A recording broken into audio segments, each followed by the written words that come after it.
Welcome to the Genius Factory. Enjoy the video.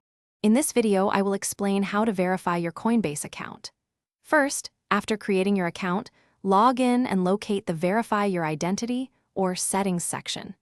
This is crucial for security and to access all features, including increased buying and selling limits. Have your government-issued photo ID ready, as you'll need it for the next steps.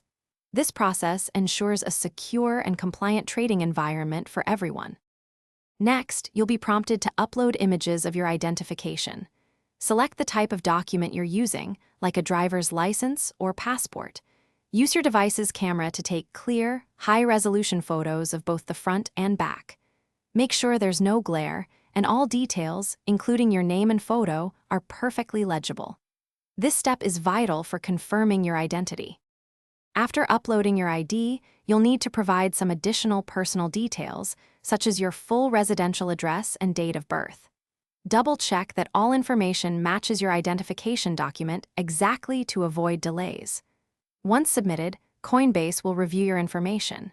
This usually happens quickly, often within minutes, but in some cases, it might take up to a few business days for full approval. Once verified, you'll enjoy higher transaction limits, full access to all Coinbase features, and enhanced security for your assets. If your verification is rejected, carefully review the reasons provided, ensure your documents are clear, and resubmit. Don't forget to check the description below for a link to the Oala water bottle and other great deals. A fully verified account ensures a smooth and secure cryptocurrency experience, allowing you to trade with confidence. Thanks for watching. If you found this helpful, don't forget to like and subscribe.